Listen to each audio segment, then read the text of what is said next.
พุทโธหนึ่งพุทโธสอง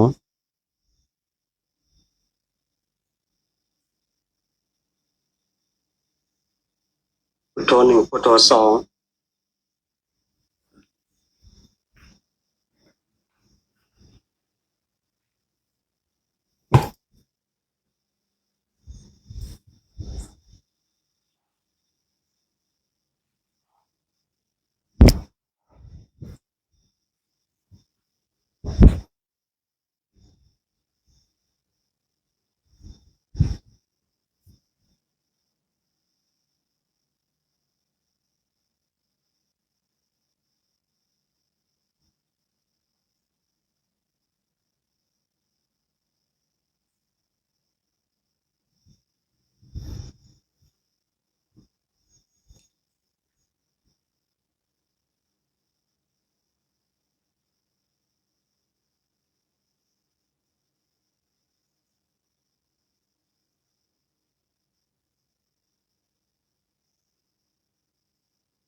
เจริญสุขสวัสดีคณะญาติธรรมทั้งสองช่องทางทุกท่านเนาะ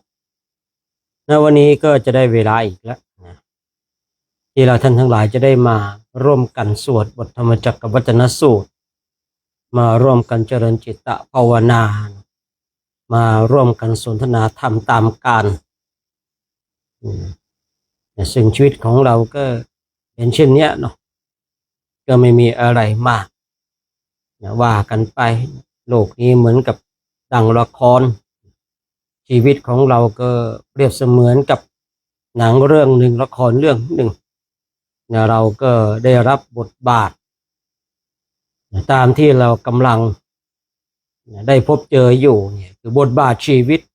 หรือว่าลีลาแห่งชีวิตลีลาแห่งชีวิตของเราก็เป็นอย่างที่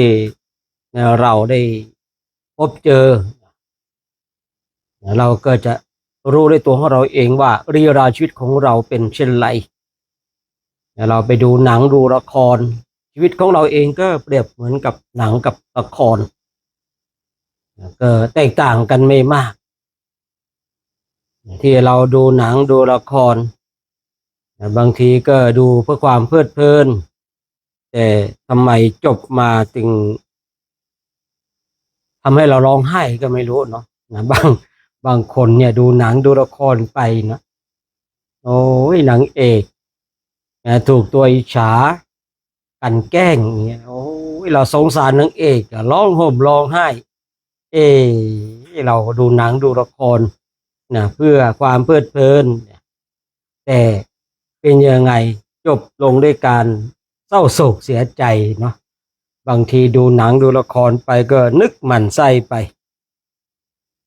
มันต้องเป็นอย่างนั้นมันต้องเป็นอย่างนี้ทำไมเนี่ยนะเหมือนเรากระโดดเข้าไปเป็นผู้กำกับแทนเลยนะจริงๆเราดูหนังดูละครเนี่ยมันก็ชีวิตของเราเองก็ไม่ได้แตกต่างเหมือนกับหนังละครนั้นๆนะเราเองก็มีบางวันก็ร้องไห้บ้างบางวันก็หัวเราะบ้างบางคนบางครั้งก็ซึมบ้างบางครั้งก็เศร้าบ้างโอ้ยเราชีวิตของเราเนาะลีลาแห่งชีวิตของเรานี่มันคือเราลองทบทวนชีวิตของเรานะบางทีนี่ก็โอ้โหผ่านมาได้จนถึงวันนี้ก็ ถือว่าไม่ธรรมดานะชีวิตของเราแต่ละคนเนี่ย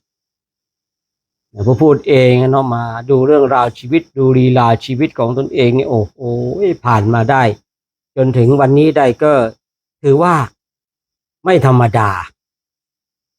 เราผ่านร้อนผ่านหนาวผ่านอุปสรรคผ่านเป็นผ่านตายไม่รู้กี่ครั้งก็ไม่รู้เนาะชีวิตของเรานี่บางทีก็ผ่านเป็นผ่านตายมาผ่านมาได้จนถึงวันนี้ถือว่าเราเป็นผู้ที่แข็งแกร่งเลยนะคือไม่ใช่ว่ายกตัวของเราเองนะแต่ละคนเนี่ยที่เราสามารถ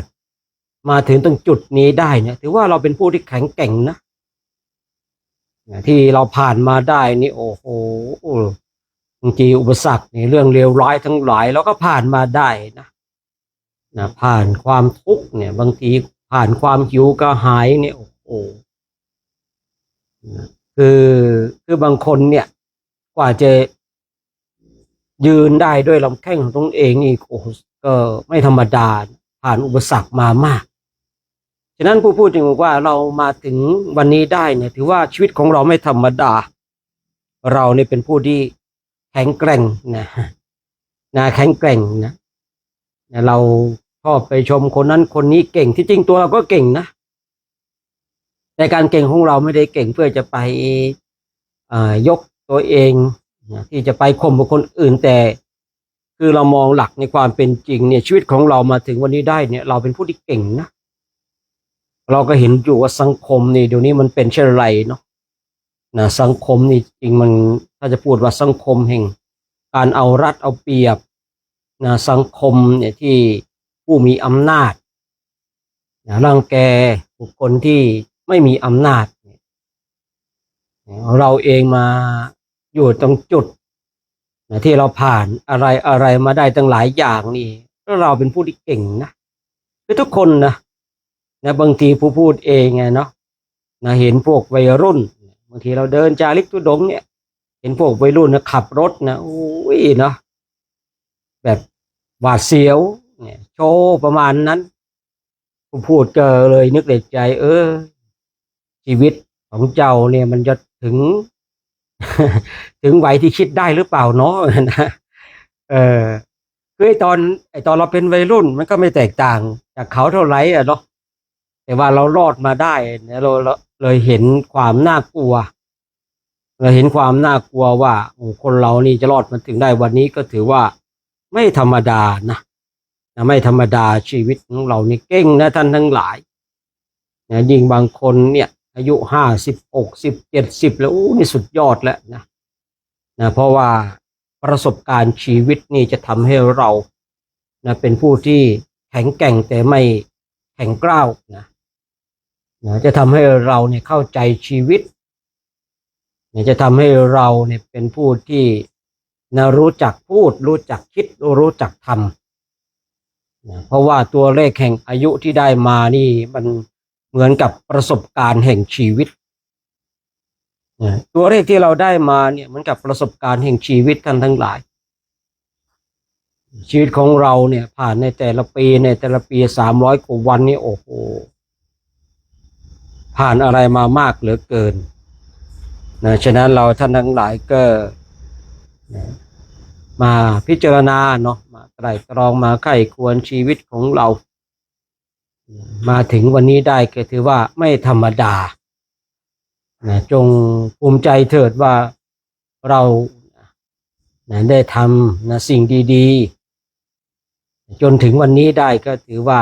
เป็นความโชคดีของเราที่ผ่านมาบางคนอาจจะทำสิ่งที่ไม่ดีเราก็สามารถปรับปรุงตัวของเราเองได้เนาะที่ผู้พูดเคยย้ำว่าไม่มีใครที่ไม่เคยทำอะไรผิดพลาดแต่เมื่อเราผิดพลาดแล้วเราต้องมาปรับปรุงตัวของเราให้ดีอย่าผิดพลาดซ้ำแล้วซ้ำอีกบางคนเนี่ยนะคือรู้ว่าตัวเองผิดแต่ไม่รู้จักการปรับปรุงแก้ไขฉะนั้นท่านทั้งหลายทุกคนทุกท่านนี่ก็มาพิจารณาไตร่ตรองกันเนาะซึ่งวันนี้เองเราก็มีโอกาสที่จะมา สร้างบารมีให้เกิดขึ้นกับตัวของเราเองเนาะซึ่งทุกๆวันนี้ก็19 นาฬิกาหรือว่า1 ทุ่มตรงนี่นะเราก็จะได้มาร่วมกันนะสวดบทธรรมจักรกับวัจนสูตรเนาะตอนนี้ก็ได้เวลาอันเป็นมงคลแล้วเนาะเดี๋ยวเราก็จะได้ร่วมกัน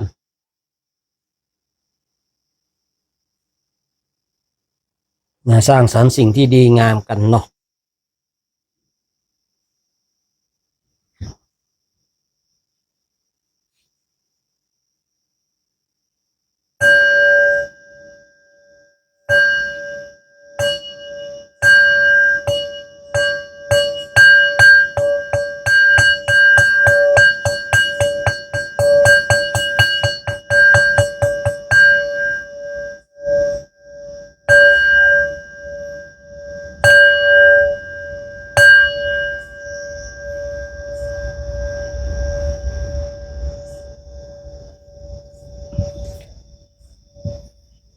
นะให้เราคุกเข่าพนมมือขึ้นเนาะเดี๋ยวจะได้กราบพระพร้อมๆกันนะ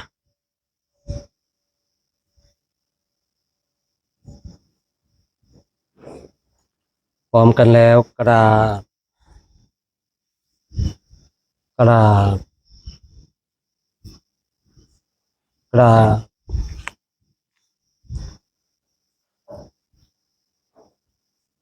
โยโสภะคะวาอะระหังสัมมาสัมพุทโธสวากขาโตเยนะภะคะวะตาธัมโมสุปฏิปันโนยาสาภะคะวะโตสาวกสังโฆตัมมายังภะคะวันตังสัทธัมมังสสังฆังอิเมหิสการเรอิยะทาระหังอาโรปิเตอิอาภิปุชยามาสาธุโนพันเตภะคะวาสุจิราปรินิพุตโต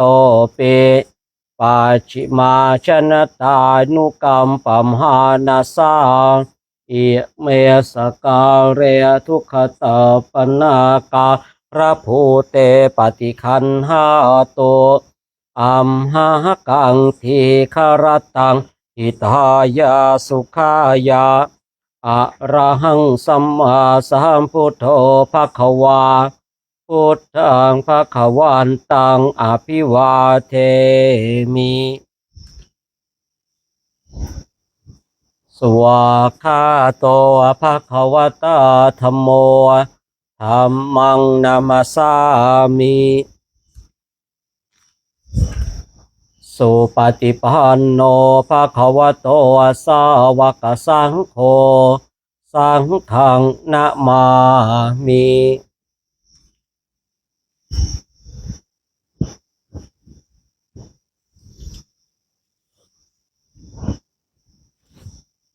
ทุกๆวันนะก่อนที่เราจะได้มาสวดบทธรรมจักรนี่เราก็จะมีการ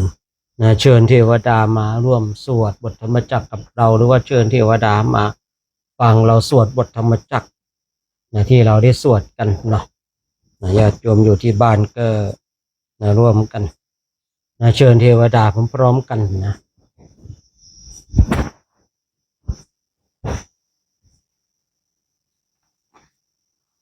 หาริตวานเมตตังสเมตตาภาทันตาอาวิคิจจิตตาภริตังภานันโตสักเคกาเมจะรูเปคิริสิคารตเตจันตริเควิมาเนทีเปรเตจะคาเมตรวนคหเนเคหวัตถุมหิเคเตภุมมาจะยันตุเทวาชรทะลาวิสเมยาขคันทัพนาคาติทันตาสันติเกยังมุนิวะระวัจนังสาทโวเมสุนันโตธรรมสวนะกาโลอะยามปทันตาธรรมสวนะกาโลอะยามปทันตาธรรมสวนะกาโลโหอะยามปทันตา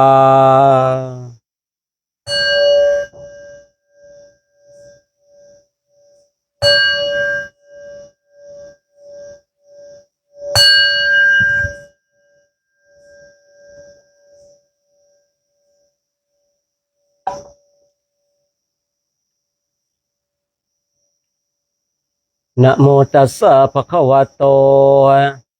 อะระหะโตสัมมาสัมพุทธัสสะนะโมตัสสะภะคะวะโตอะระหะโตสัมมาสัมพุทธัสสะนะโมตัสสะภะคะวะโตอะระหะโตสัมมาสัมพุทธัสสะพุทธังสารนังคาจามิธัมมังสารนังคาจามิสังฆังสารนังคาจามิทุติยามปิพุทธังสารนังคาจามิทุติยามปิธัมมังสารนังคาจามิทุติยามปิสังฆังสารนังคาจามิตติยามปิพุทธังสารนังคาจามิตติยามปิธัมมังสารนังคาจามิตติยามปิสังฆังสารนังคาจามิ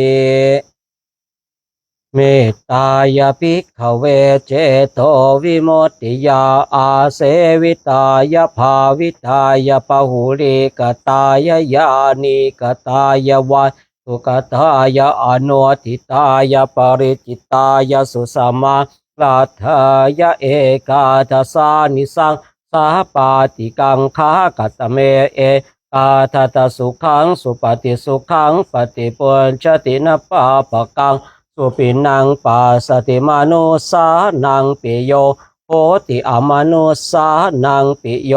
โหติเทวตาราคันตินาสอักขิวาวิสังวาสัทธังวากรรมติตัวตังจิตตังสมาธิยติมุขวันโนเว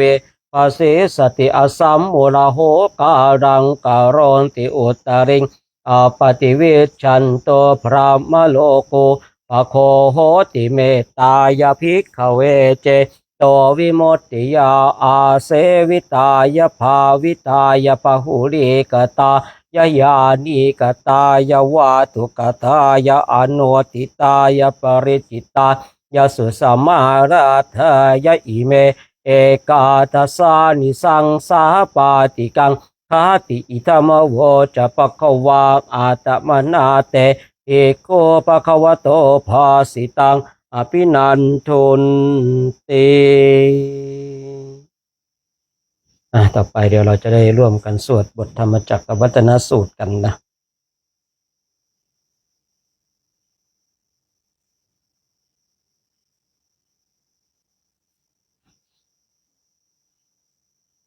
เอวัมเมสุตังเอกังสมยังภควาภาราณสียังวิหารติอิสิปตเนวิกทาเยตาตระโคภควาปัญจวาคิเยภิกขุภัก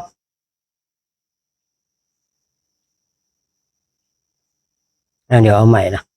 เอวเมสุตังเอกังสมยังภควาภาราณสียังวิหารติอิสิปตเนมิกทาเยตาตระโคภควาปัญจวาคิเยภิกขุอามันเตสิทเวเมภิกขเวอันตาปาปชิเตนะนะเสวิตาพายโยจายังกาเมสุกามสุขาลิกานุโยโคหิโนคัมโมโปตัวจนิโกอนาริโยอนาตสันหิโตโยจายังอาตกิรมัฐานุโยโคโต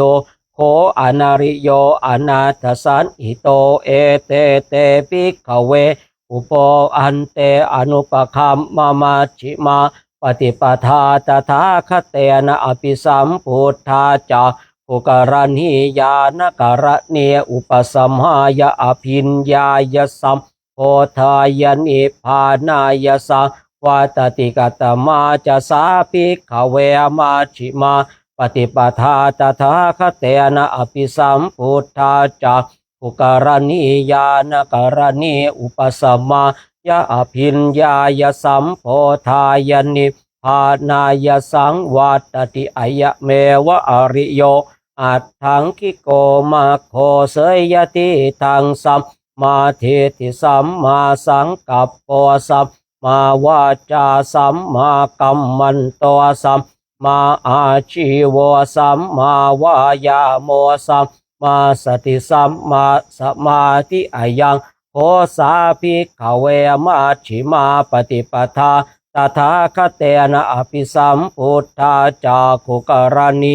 ญาณการณีอุปสมายอภิญญายสัมโพธายานิพานายสังวัตติอิทังโคปนาภิกขเวโทขังอริยสัจจังชาติปิโตขาชราปิโตขามรณัมปิโตขังโสกปริเทวโตขโทมนาสุปายาสาปิโตขาอาปิเยหิสัมปโยโคโตโคปิเยหิเวปโยโคโตโคยามปิชังนรปฏิตามปิโตขังสังอิเตนะปัญจุปาทานขันธาโทขาอิทังโคปนาภิกขเวโทขสมุตโยอริยสัจจังยายังตันหาโพนองภวิกานันทิราคสหคตาตัตตระตัตตราพินันทินีเสยยติทังกามตันหาภวตันหาวิภวตันหาอิทังโคปนาภิกขเวโทขะนิโรโทอริยสัจจังโยตาสาเยวตันหายะอาเสสวิราคะนิโรโทจาโคปตินิสัตโคโมติอนาละโยอิทังโคปนาภิกขเวโทขะนิโรธคามิเนียปฏิปทาอริยสัจจังอายะเมวะอริโยอัตถังคิโกมัคโคเสยยติทังสัมมาทิฏฐิสัมมาสังกัปปะสัมมาวาจาสัมมากัมมันโตสัมมาอาชีวสัมมาวายาโมสัมมาสติสัมมาสมาธิอิทังทุกขังอริยสัจจันติเมภิกขเวบุพเพอนันวสุเตสุธรรมเมสุจาคุงอุทธปาทิยานังอุทธปาทิปัญญาอุทธปาทิวิชชาอุทธปาทิอาโลโกอุทธปาทิตังโคปนิทังทุกขังอริยสัจจังปริญเยยันติเมภิกขเวบุพเพอนันวสุเตสุธรรมเมสุจักขุงอุทธปาทิยานังอุทธปาทิปัญญาอุทธปาทิวิชชาอุทธปาทิอาโลโกอุทธปาทิตังโคปานิทังทุกขังอริยสัจจังปริญญาตันติเมภิกขเวบุพเพอนันวสุเตสุธรรมเมสุจักขุงอุทธปาทิยานังอุทธปาทิปัญญาอุทธปาทิวิชชาอุทธปาทิอาโลโกอุทธปาทิอิทังตัวขสมุตโยอริยสัจจันติเมภิกขเวบุพเพอนันวสุเตสุธรรมเมสุจักขุงอุทธปาทิยานังอุทธปาทิปัญญาอุทธปาทิวิชชาอุทธปาทิอาโลโกอุทธปาทิตังโคปานิทังทัวขสมุตโยอริยสัจจังปหาตาพันติเมภิกขเวบุพเพอนันวสุเตสุธรรมเมสุจักขุงอุทธปาทิยานังอุทธปาทิปัญญาอุทธปาทิวิชชาอุทธปาทิอาโลโกอุทธปาทิตังโคปานิทังทัวขสมุตโยอริยสัจจังปะหินันติเมภิกขเวบุพเพอนันวสุเตสุธรรมเมสุจักขุงอุทธปาทิยานังอุทธปาทิปัญญาอุทธปาทิวิชชาอุทธปาทิอาโลโกอุทธปาทิอิทังตัวขะนิโรโทอริยสัจจันติเมภิกขเวบุพเพอนันวสุเตสุธรรมเมสุจักขุงอุทธปาทิยานังอุทธปาทิปัญญาอุทธปาทิวิชชาอุทธปาทิอาโลโกอุทธปาทิตังโคปานิตังโทขะนิโรโทอริยสัจจังสาจิกาตาพันติเมภิกขเวบุพเพอนันวสุเตสุธรรมเมสุจักขุงอุทธปาทิยานังอุทธปาทิปัญญาอุทธปาทิวิชชาอุทธปาทิอาโลโก อุทธปาทิตังโคปานิตังโทขะนิโรโทอริยสัจจังสาชิกตันติเมภิกขเวบุพเพอนานัวสุเตสุธรรมเมสุจาคุงอุทธปาทิยานังอุทธปาทิปัญญาอุทธปาทิวิชชาอุทธปาทิอาโลโกอุทธปาทิอิทังโทขะนิโรทัคขามิเนียปฏิปทาอริยสัจจันติเมภิกขเวบุพเพอนานัวสุเตสุธรรมเมสุจักขุงอุทธปาทิยานังอุทธปาทิปัญญาอุทธปาทิวิชชาอุทธปาทิอาโลโกอุทธปาทิตังโคปนิทังโทขะนิโร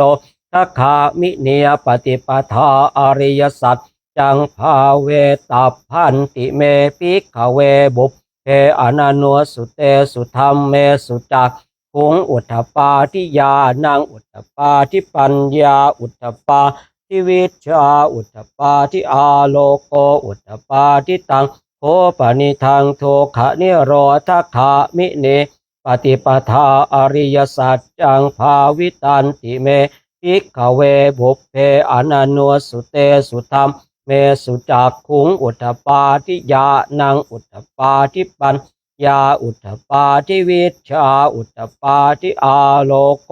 อุทธปาทิยาวกีวันจะเมภิกขเวอิเมสุจตุสุอริยสัจเจสุเอวันติปริวันตังทวาตสหการังยถาภูตังยานาทัสสนังนสุวิโสทังอโหสิเนวตาวาหังภิกขเวสเทวเกโลเกสมาพระเกสพรามเกสาสมณพระมณิยาปชายสเทวมนุษย์สายอนุตตรังสัมมาสัมโพธิงอภิสัมพุทโธปัญจัญญาสิงยโตจะโคเมภิกขเวอิเมสุจตัวสุอริยสัจเจสุเอวันติปริวัตตังทวาทัสสะการังยถาภูตังญาณทัสสนังโสเวสุทังอโหสิอัฏฐาหังภิกขเวสเทวเกโลเกสมาระเกสพรามมะเกสาสมณพรามณิยาปชายสเทวมนุษย์สายอนุตตรังสัมมาสัมโพธิงอภิสัมพุทโธปัญจัญญาสิงญาณัญจปนะเมทัสสนังอุทธปาทิอาโกปาเมวิโมติอายมันติมาชาตินันติธานิปุนาปโวติอิธรรมโวจะปะคะวาอาตมนาปัญจวากิยาปิภูปะคะวะโตภาสิตังอภินันทงอิมันสมินจะปนเวยยาการณาสมิงพันยมาเนอายาสมโตโกทัญญาสวิรัชังเวตมารังธรรมมาจากขุงอุทธปาที่ยังกินจิสมุทัยธรรมมังสัพพันตังนิโรธธรรมมันติปวัติเตจะปะกวตาธรรมจากแก่ภูมิมาเทวาสาธรรมนุสาเวสุงเอตัมปะคะวตาภาพระนสิยังอิสิปตเนมิกทาเยอนุตตรังธรรมจากตังปวัติตังอาปฏิวัติยังสมณเณนวาพระมณเณนวาเทเวนวามาเรนวาพระมุนาวาเกนจิวาโลกัสสมินติ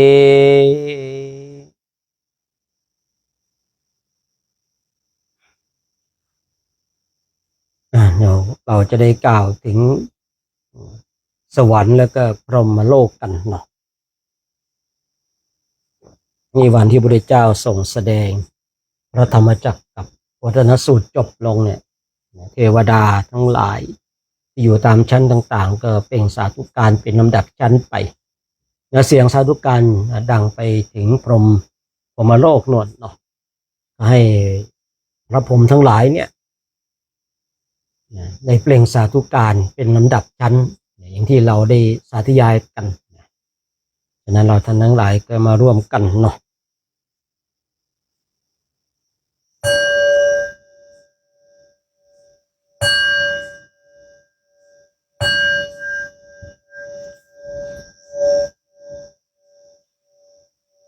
ภูมิมหานังเทวานังสัตถังสุตวาจาตุมหาราชิกาเทวาสาธมโนสาเวสุงจาตุมหาราชิกานังเทวานังสัตถังสุตวาตาวติงสาเทวาสาธมโนสาเว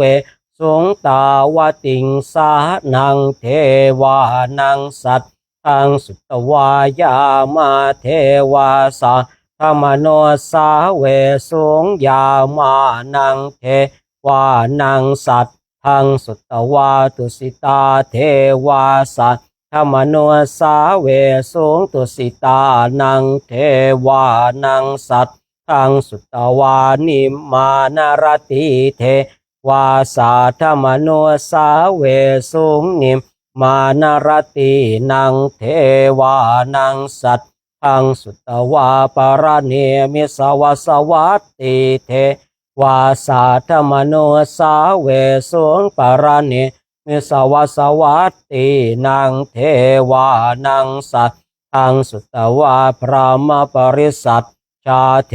วาสาธรรมโนสาเวสุงพระมปริสัทชานังเทวานังสัตตังสุตวาพระมปโลหิตาเท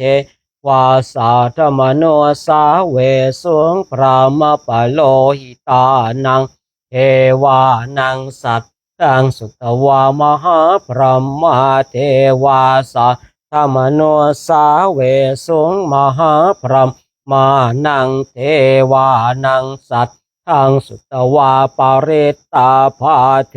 วาสัตธรรมโนสาเวสุงปาริตาภานังเทวานังสัตทังสุตวาอัปมานาภาเทวาสัตธรรมโนสาเวสุงอัปมานาภานังเทวานังสัตทังสุตวังอาภัสราเทวาสัตธรรมโนสาเวสุงอาภัสรานังเทวานังสัตทังสุตวาปาริตสุภาเทวาสัตธรรมโนสาเวสุงปาริตสุภานังเทวานังสัตตังสุตวังอัปปมานสุภาเทวาสัตธรรมโนสาเวสุงอัปปมานสุภานังเทวานังสัตตังสุตวาสุภกินนหกาเทวาสัตธรรมโนสาเวสุงสุภกินนหกานังเทวานังสัตตังสุตวาเวหาภลาเทวาสาธรรมโนสาเวสุงเว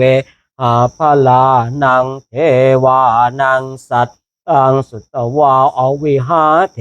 วาสาธรรมโนสาเวสุงอวิหานังเทวานังสัตตังสุตวังอัตต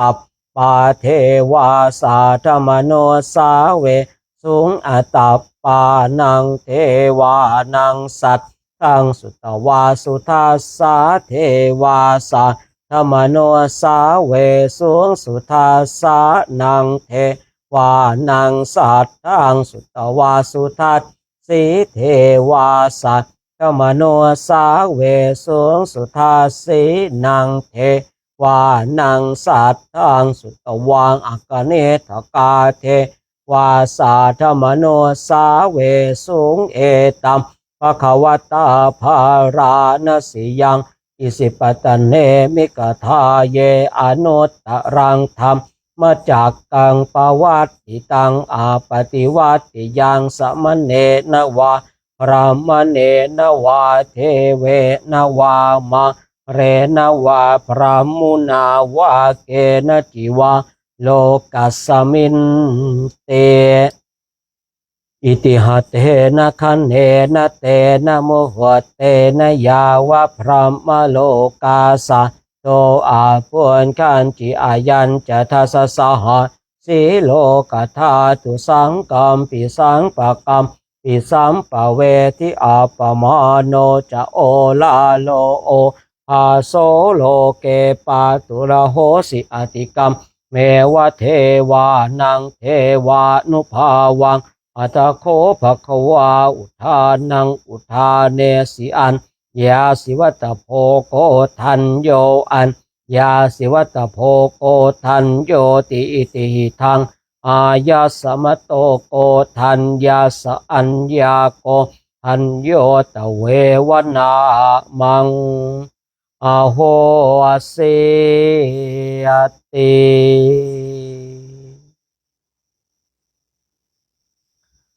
การสวดบทธรรมจักรของเราก็จบเพียงเท่านี้เนาะต่อไปเดี๋ยวเราก็จะได้ร่วมกันกรวดน้ำตอนเย็นเนาะกรวดน้ำตอนเย็นจบเราก็จะได้ร่วมกันนั่งภาวนากันนะหัวใจหลักของเราคือการภาวนานะ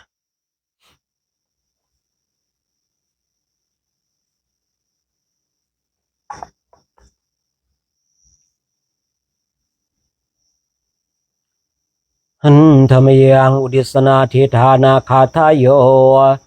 นามาเส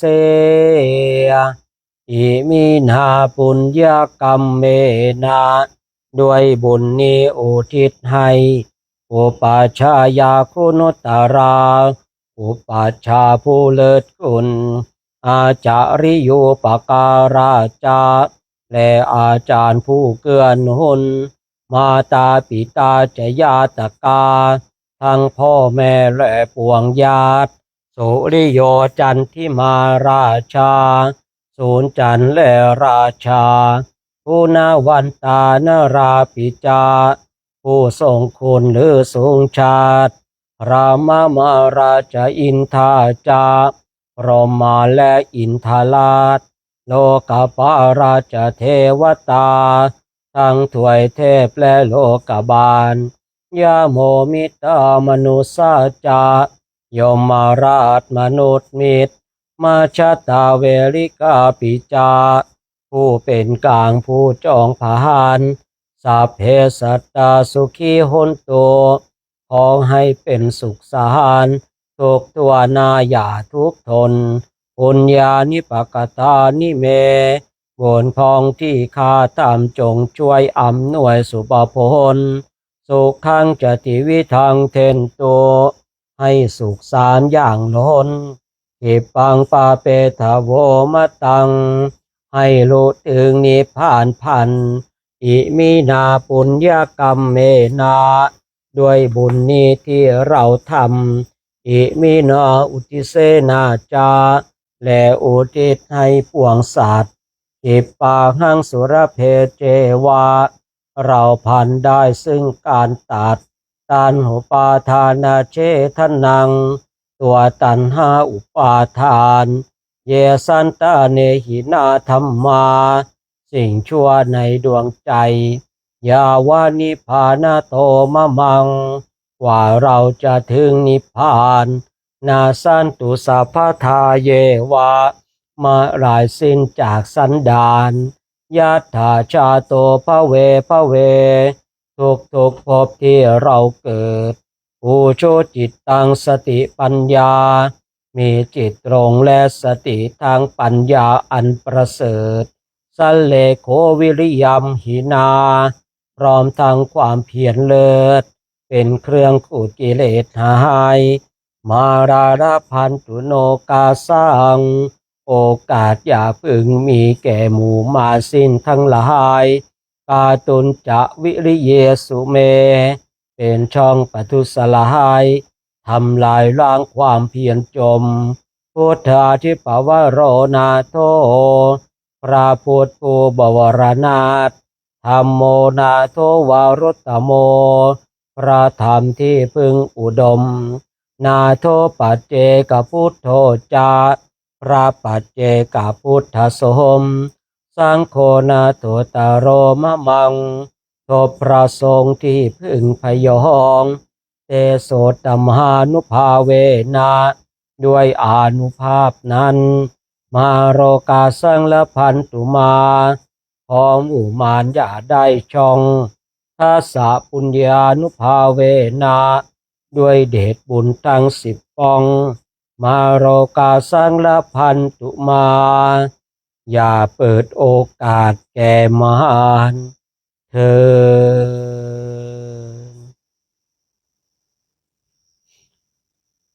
ดการสวดมนต์ไหว้พระของเราในวันนี้ก็สมมติยุติไว้เพียงเท่านี้นะต่อไปเราก็จะได้อธิษฐานการเจริญจิตตภาวนากันเดี๋ยวให้เราท่านทั้งหลายว่าตามนะอิมังกัมมฐานังอธิษฐามิทุติยัมปิอิมังกัมมฐานังอธิษฐามิตติยัมปิอิมังกัมมฐานังอธิษฐามิข้าพเจ้าขออธิษฐานการเจริญจิตตภาวนาแม้แต่ครั้งที่สองแม้แต่ครั้งที่สามข้าพเจ้าจะตั้งอกตั้งใจ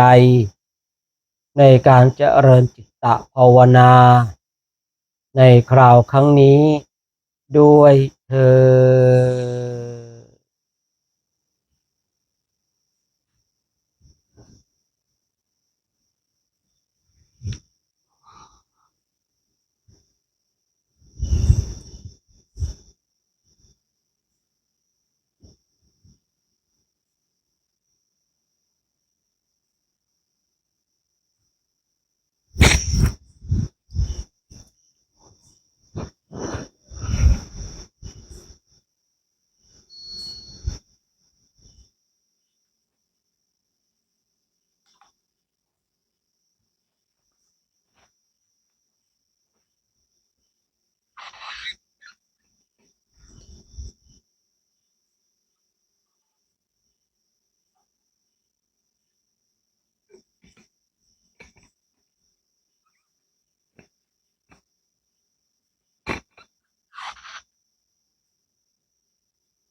ในช่วงลำดับตอนนี้ไปนะให้เราท่านทั้งหลายพากันเจริญจิตตภาวนากันสักระยะนึงให้เราท่านทั้งหลายจัดท่านั่งของเราให้เรียบร้อยนะนั่งคู่บัลลังก์นะตามแบบฉบับของผู้บำเพ็ญเพียรเพราะว่าผู้บำเพ็ญเพียรเช่นเรานี้มีความเพียรที่จะละกิเลสที่มานอนเนื่องอยู่ในจิตตสันดานของเรานะอะไรก็ตามที่มันเป็นกิเลสนะเราต้องมาสะสางนะเราจะต้องมาจัดการนะไม่ว่าจะเป็นความโลภความโกรธความหลงความโลภความโกรธความหลงนั้นจะเกิดขึ้นไม่ได้นะถ้าเราเนี่ยอยู่กับลมหายใจเข้าออกเพียงแต่เรามีสติมีสัมปชัญญะอยู่กับลมหายใจเข้าออกนะความโลภจะน่ากลัวขนาดไหนความหลงจะน่ากลัวขนาดไหนความโกรธจะน่ากลัวขนาดไหนถ้าเรามีสติมีสัมปชัญญะอยู่กับลมหายใจเข้าลมหายใจออกกิเลสทั้งหลายก็ไม่น่ากลัวแต่ถ้าเมื่อใดก็ตามถ้าเราขาดสติขาดสัมปชัญญะทิ้งลมหายใจของเราเมื่อนั้นแหละกิเลสมันจะน่ากลัวขึ้นมาทันทีทันใดเลยความโลภก็จะน่ากลัวความหลงก็จะน่ากลัวแม้แต่ความโกรธเองก็น่ากลัว ถ้าเราขาดสติขาดสัมปชัญญะทิ้งเนี่ยลมหายใจเข้าลมหายใจออกของเราเนี่ยผู้ที่ฝึกจิตทั้งหลายลองพิจารณาดูในขณะที่เรามีสติมีสัมปชัญญะอยู่กับลมหายใจเข้าลมหายใจออกเราไม่อยากได้สิ่งอื่นเราไม่ได้หลงสิ่งอื่นเราไม่ได้โกรธสิ่งอื่นเลยนะเราไม่ได้โลภอยากได้โน่นอยากได้นี่เราไม่โลภอยากจะได้สิ่งทั้งหลายเพราะเรามีสติมีสัมปชัญญะอยู่กับลมหายใจเข้าออกความโลภมันหายไปแต่ยังไม่ถูกทำลายแต่มันหายไปในขณะที่เรามีสติมีสัมปชัญญะอยู่กับลมหายใจเข้าออกความหลงหรือว่าตัวหลงที่เราเข้าไปยึดมั่นถือมั่นว่ากายนี้เป็นของเรานะสิ่งนั้นสิ่งนี้เป็นของเรานี่ลูกของเรานี่สามีของเรานี่ภรรยาของเรานี่พ่อนี่แม่ของเรานี่ทรัพย์สมบัติของเราถ้าเรามีสติมีสัมปชัญญะอยู่กับลมหายใจเข้าลมหายใจออกความหลงเหล่านี้มันก็หายไปแต่ถ้าว่าเราขาดสติขาดสัมปชัญญะเราทิ้งลมหายใจของเรานะอย่าว่าแต่เราไปหลงอย่าว่าแต่เราไปยึดสิ่งที่เป็นภายนอกเลยแม้แต่ภายในกายของเราก็ดีเนี่ยเราก็ยังเข้าไปหลงว่าสิ่งนี้เป็นของเราหลงว่าสิ่งนั้นเป็นของเราในขณะที่เราฝึกฝนอบรมจิตตภาวนาอยู่กับลมหายใจเข้าออกมีสติมีสัมปชัญญะความโกรธความโกรธมันก็หายไปไหนก็ไม่รู้มาอยู่ตรงไหนก็ไม่รู้เพราะอะไรเพราะเรามีสติมีสัมปชัญญะอยู่กับลมหายใจเข้าออกแต่ถ้าเราขาดสติขาดสัมปชัญญะทิ้งลมหายใจของเราไปความโกรธมันเข้ามาเมื่อความโกรธเข้ามาปุ๊บมันก็เผาในใจของเราให้เราร้อนไฟสามกองไฟสามกองนี้เผาบุคคลใดไม่ต้องเผาทั้งสามกองพร้อมกันตัวใดตัวหนึ่งเกิดขึ้นในจิตในใจของเราไฟแห่งกิเลสทั้งหลายมันก็จะเผาให้จิตใจของเราเนี่ยรุ่มร้อนถ้าไฟแห่งความโกรธมันเผาเราก็จะร้อนในความโกรธถ้าไฟแห่งความโลภมันเผาเราไฟแห่งความโลภก็จะทำร้ายเราถ้าเราปล่อยให้ไฟแห่งความหลงเข้ามาในจิตในใจของเราไฟแห่งความหลงมันก็จะทำร้ายเราทำให้จิตใจของเราเนี่ย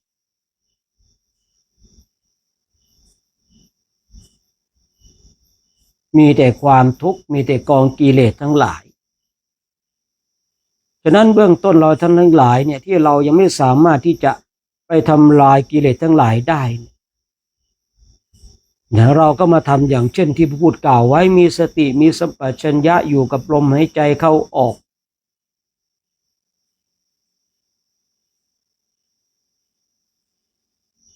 ถ้าจิตของเราจะเข้าสู่ความสงบเข้าสู่สมาธิเราก็ปล่อยมันเข้าไปแต่ถ้าจิตของเรามันจะฟุ้งซ่านสับสนวุ่นวายกับสิ่งทั้งหลายก็ดึงกลับมาเมื่อใดก็ตามถ้าจิตของเราปรุงแต่งมันจะปรุงแต่งด้วยความโลภความโกรธความหลงสังเกตดูเถิดท่านทั้งหลายเวลาที่จิตของเรามันจะปรุงแต่งเนี่ยมันหนีไม่พ้นในความโลภความโกรธความหลงบางคราวมันก็โลภบางคราวมันก็หลงบางคราวมันก็โกรธ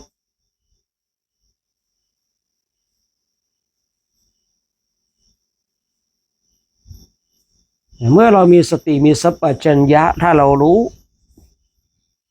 ว่าจิตของเราเนี่ยมันกำลังจะไปสวยความโลภความโกรธความหลงเราก็ดึงกลับมาอยู่ที่ลมหายใจเข้าออกมีสติมีสัมปชัญญะ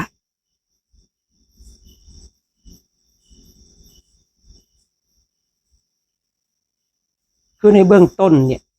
เราไม่ต้องคิดไปสาสางนะในเบื้องต้นเลยท่านทั้งหลายในเบื้องต้นเนี่ยเราอยู่กับลมหายใจเข้าออกเนี่ยถึงแม้ว่าจิตของเราเนี่ยมันมีความโลภความโกรธความหลงมันแสดงอาการออกมาเนี่ยในเบื้องต้นนะให้เราดึงกลับมาอยู่ที่ลมหายใจเข้าออกของเราก่อนทำไมพระพูดจึงให้เราดึงกลับมาที่ลมหายใจเข้าออกเพราะตอนนั้นจิตของเรายังไม่มีกำลังเนี่ยเราไม่สามารถที่จะไปดับหรือไปทำลายกิเลสทั้งหลายได้แต่เราสามารถหยุดไม่ใส่เชื้อแห่งกิเลสทั้งหลายเมื่อใดก็ตามเนี่ยถ้ากิเลสมันเกิดขึ้นในใจของเราเนี่ยถ้าเราไม่หยุดเรายังปรุงแต่งกับกิเลสตัวใดตัวหนึ่งที่มันเกิดขึ้นเราเป็นผู้ที่ใส่เชื้อแห่งกิเลสทั้งหลายเมื่อเราเป็นผู้ที่ใส่เชื้อแห่งกิเลสทั้งหลายกิเลสตัวนั้นมันก็จะลุกโชติช่วงชัชวาลมันก็จะเผาในจิตในใจของเราถ้าอุปมาให้เราเข้าใจง่ายๆเหมือนกับเราก่อไฟถ้าเราอยากให้กองไฟเนี่ยมันลุกโชติช่วงชัชวาลแล้วก็ใส่ฟืนไปใส่ไม้ไปแต่ถ้าเราอยากให้ไฟมันมอดมันดับลงเราก็ไม่ต้องใส่เราก็ดึงฟืนนั้นออกไม่นานไฟนั้นก็ดับชั้นใดก็ชั้นนั้นเนี่ยกิเลสทั้งหลายที่มันเกิดขึ้นในจิตในใจของเราเนี่ยเราเป็นผู้ที่ใส่เชื้อเราเป็นผู้สมไฟแห่งกิเลสให้มันเกิดขึ้นในจิตในใจของเราเองทั้งที่เราก็เคยได้ยินบ่อยๆว่าความโลภความโกรธความหลงเนี่ยมันไม่ดีแต่เวลาความโลภความโกรธความหลงมันเกิดขึ้นเนี่ยเรากลับเป็นผู้ที่ใส่เชื้อให้ไฟแห่งกิเลสทั้งหลายมันคลุกกลุ่นอยู่ในจิตในใจของเราแล้วเราก็เป็นผู้ที่เร่าร้อนอย่างที่ดีกล่าวว่าไฟกองใดกองหนึ่งที่มันเกิดขึ้นในใจของเรามันก็เผาในใจของเราให้มันเร่าร้อนบางทีเนี่ยเราเนี่ยปล่อยให้ความโลภเข้ามาโลภอยากได้สิ่งนั้นโลภอยากได้สิ่งนี้บางคนยอมทำทุกวิธีทางเพื่อจะให้ได้สิ่งนั้นมาถึงแม้ว่ามันจะผิดศีลธรรมก็ตามแต่ตนเองก็ยอมดูเถอะท่านทั้งหลายว่ากิเลสเนี่ยมันขนาดไหนเราเนี่ยสามารถทิ้งศีลธรรมไปเพื่อไปสนองกิเลสตัณหาของเราได้ทั้งที่เราก็รู้ว่าความโลภความโกรธความหลงไม่ดีแต่เมื่อกิเลสทั้งหลายมันเกิดขึ้นเรากลับทิ้งศีลธรรมไปให้ไปอยู่กับความโลภความโกรธความหลงหรือว่ากิเลสทั้งหลายที่เป็นเครื่องร้อยลัดในจิตในใจของเราผู้พูดเชื่อว่าโดยส่วนมากแล้วเนี่ยทุกคนรู้หมดนะว่าความโลภไม่ดีความโกรธไม่ดีความหลงไม่ดีเนี่ยมันไม่ดีตอนที่สิ่งเหล่านี้มันไม่แสดงอาการณเวลานั้นที่เราบอกว่าความโลภก็ไม่ดีความหลงก็ไม่ดีความโกรธก็ไม่ดีเพราะว่ากิเลสเหล่านี้มันไม่แสดงอาการแต่เมื่อใดก็ตามที่กิเลสเหล่านี้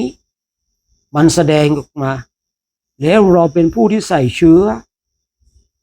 เมื่อนั้นแหละเราจะทิ้งศีลธรรมเราจะที่เขาบอกว่าหน้ามืดตามัวเลยเห็นผิดเป็นชอบเห็นกงจักรเป็นดอกบัวเลย แต่เมื่อใดก็ตามที่กิเลสเนี่ยมันไม่ได้เข้ามาครอบงำในจิตใจของเรารู้หมดรู้ดีรู้ชั่วว่าสิ่งนี้ดีสิ่งนี้ชั่ว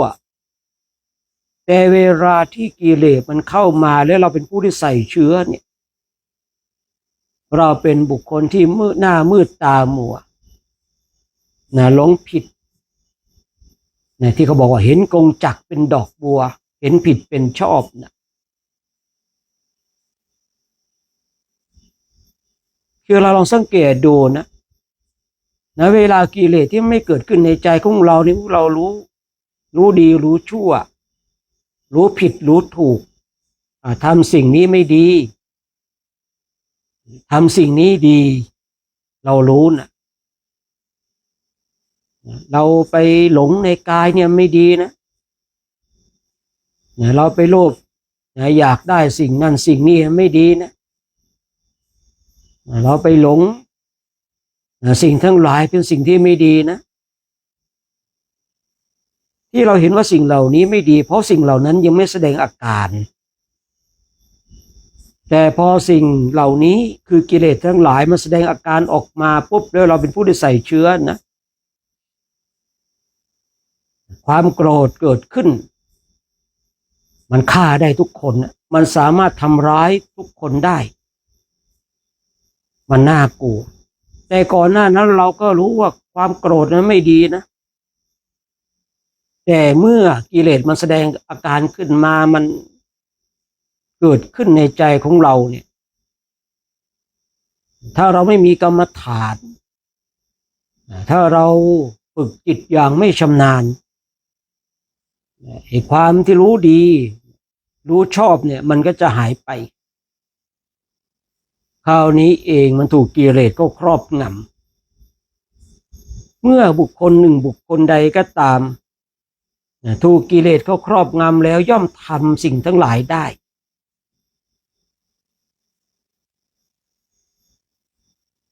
โดยที่ไม่สนใจในเรื่องหลักของศีลธรรมเราจึงจำเป็นต้องมาบำเพ็ญเพียรภาวนาเนี่ยในแต่ละวันเพียงแต่เราเนี่ยมีสติมีสัมปชัญญะอยู่กับลมหายใจเข้าลมหายใจออกแค่นี้กิเลสก็ไม่น่ากลัวแล้วแค่นี้กิเลสทั้งหลายก็ไม่สามารถที่จะมาครอบงำจิตของเราได้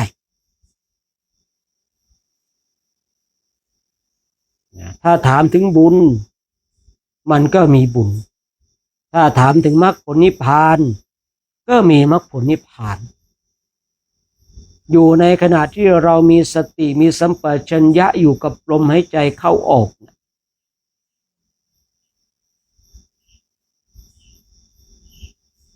เพียงแต่เรามีสติมีสัมปชัญญะอยู่กับลมหายใจเข้าออกเนี่ยกิเลสไม่น่ากลัวท่านทั้งหลาย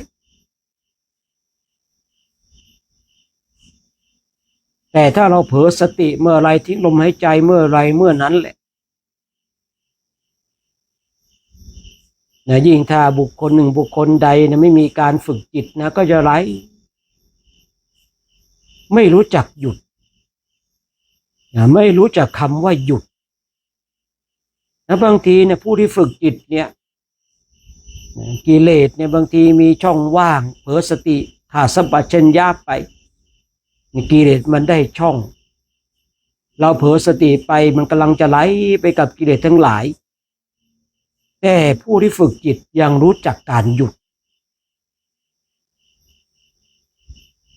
แต่ผู้ที่ไม่ได้ฝึกจิตหรือว่ายังไม่ชำนาญจะไหลไปกับกิเลสทั้งหลายมันจะแตกต่างกันตรงจุดนี้ระหว่างผู้ที่ฝึกจิตกับผู้ที่ไม่ได้ฝึกจิตผู้พูดจึงชอบใจมากเลยที่อหิงสกะ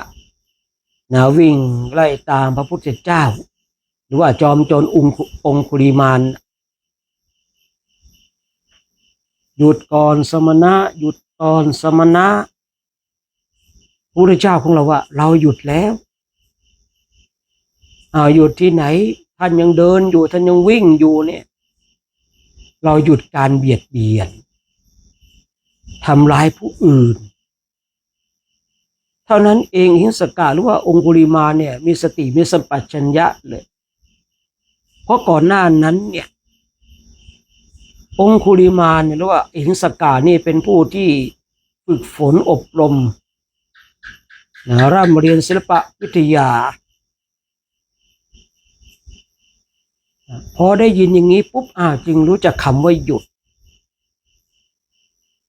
แม้แต่เราท่านทั้งหลายเองก็ตามเนี่ยเมื่อเราขาดสติขาดสัมปชัญญะไปเนี่ยทิ้งลมหายใจไปมันถูกกิเลสก็ครอบงำเราต้องรู้จักการหยุดถ้าเราไม่รู้จักการหยุดเราก็จะหลงไปกับกิเลสทั้งหลายแล้วเราก็ยังต้องทุกข์ต่อไปถ้าเป็นเช่นนี้เราก็จะต้องทุกข์กับความโลภความโกรธความหลงเราก็จะต้องทุกข์กับสิ่งที่เป็นเครื่องร้อยรัดภายในจิตในใจของเราไม่มีใครสร้างทุกข์ให้กับเราไม่มีใครมาดับทุกข์ให้กับเราได้เราเป็นผู้ที่สร้างทุกข์เองและเราต้องเป็นผู้ที่ดับทุกข์เองพระพุทธเจ้าพระองค์เป็นผู้ที่ชี้แนะแนวทางบอกเส้นทางให้กับเราเท่านั้น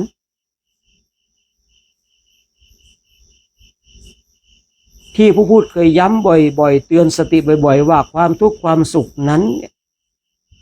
ไม่ได้มีคนอื่นมาบันดาลให้กับเราตัวของเราทั้งนั้นแหละที่สร้างทุกข์สร้างสุขอย่างที่ได้กล่าวไว้เมื่อสักครู่เนี่ยไม่มีใครมาดับทุกข์ให้เราได้ท่านทั้งหลายมีแต่ตัวของเราเองที่เราจะต้องมาดับทุกข์ด้วยตัวของเราถ้ามีคนผู้วิเศษสามารถดับทุกข์ให้เราได้มันก็เป็นเรื่องที่ดีฉะนั้นเนี่ยไม่ต้องไปถึงผู้วิเศษนะพระพุทธเจ้าคงใช้อิทธิฤทธิ์ของพระองค์เนี่ยดับทุกข์ให้เราท่านทั้งหลายแล้วเพราะผู้พูดมีความเชื่อว่าถ้าเราเนี่ยยังอยู่ในขอบเขตของพุทธศาสนาเนี่ยในแสนกับที่ผ่านมาเนี่ยเราต้องได้เจอพระพุทธเจ้ากันบ้างยิ่งถ้าเราอยู่ในขอบเขตของพุทธศาสนาเนี่ยขึ้นชื่อว่าเรามีอัตยาศัยเราต้องได้เจอพระพุทธเจ้ากันบ้างถ้าสามารถให้คนอื่นดับทุกข์ได้พระพุทธเจ้าคงได้ดับทุกข์ให้กับสาวกของพระองค์แล้วแต่พระพุทธเจ้าอุบัติขึ้นพระองค์มาเนี่ยเพื่อชี้แนวทางเส้นทางแห่งการดับทุกข์ให้กับเราท่านทั้งหลาย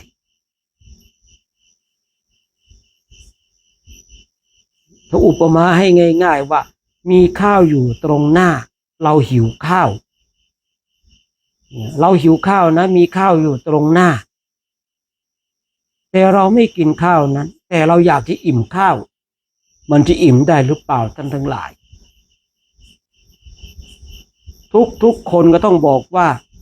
เมื่อเราหิวข้าวมีข้าวตั้งอยู่ตรงหน้าเราอยากจะอิ่มแต่เราไม่กินมันก็ไม่อิ่มอย่างแน่นอนแต่เมื่อเราหิวข้าวมีข้าวตั้งอยู่ตรงหน้า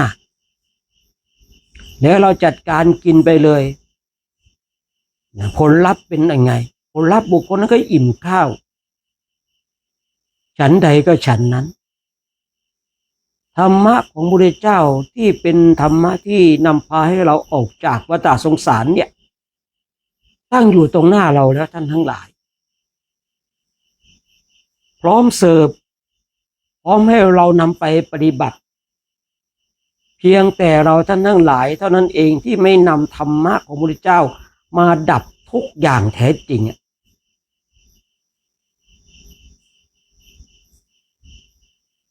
ถึงแม้ว่าพระพุทธเจ้าเนี่ยท่านพระองค์เนี่ยจะทรงบอกแนวทางเส้นทางที่เราจะไปเนี่ยมีหลายเส้นทางเหลือเกิน แต่เส้นทางหนึ่งที่พระองค์ทรงย้ำนักย้ำหนาเตือนแล้วเตือนอีกคือเส้นทางในการดับทุกข์เส้นทางการดับทุกข์ณเวลานี้ตั้งอยู่ตรงหน้าของเราจะนำไปปฏิบัติไหมถ้าเรานำไปปฏิบัติเราก็สามารถออกจากกองทุกข์ได้แต่ถ้าว่าเราไม่นำธรรมะไปปฏิบัติแต่เราอยากจะออกจากกองทุกข์ถามว่าเราจะออกจากกองทุกข์ได้ไหมก็ต้องบอกว่าไม่ได้ก็เหมือนกับอุปมาที่ก่อนหน้าคือข้าวตั้งอยู่ตรงหน้านั่นแหละ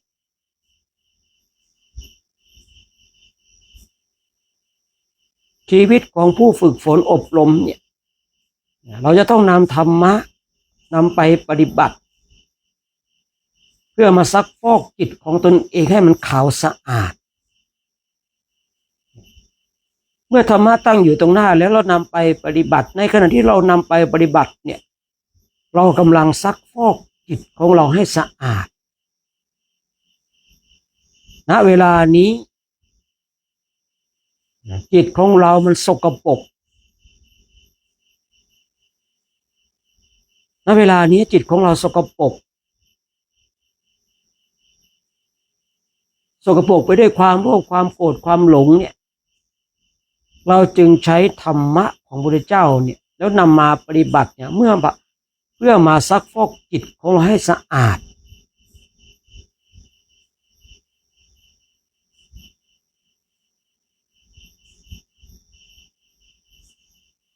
อุปมาให้ฟัง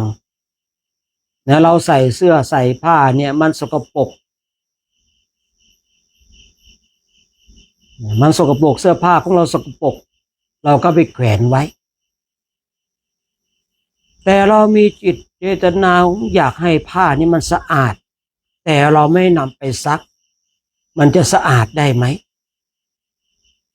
ผ้านั้นตากแดดตากลมตากอากาศถามว่าผ้านั้นมันจะสะอาดได้ไหมไม่ได้ถ้าเราอยากให้ผ้านั้นสะอาดเราต้องนำไปซักเมื่อเรานำไปซักแล้วเนี่ยผ้านั้นจึงสะอาดฉันใดก็ฉันนั้นเนี่ยณเวลานี้จิตของเรามันสกปรกสกปรกไปด้วยความโลภความโกรธความหลงเราต้องใช้ธรรมะของพระพุทธเจ้าเนี่ยมาซักฟอกจิตของเราให้มันขาวสะอาดปราศจากมลทินปราศจากเครื่องร้อยลัดที่ทำให้เราต้องมาเวียนว่ายตายเกิดที่ทำให้เราต้องมาทนทุกข์ทรมานเช่นที่เราท่านหนึ่งหลายกำลังประสบพบเจอกันอยู่ทำไมพระพุทธเจ้าจึงบอกว่าเช่นเราท่านหนึ่งหลายกำลังประสบพบเจอกันอยู่เพราะว่า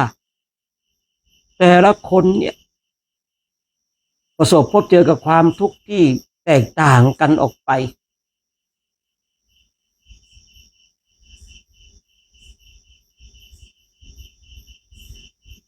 เราจึงประสบพบเจอกับความทุกข์ที่แตกต่างกันออกไป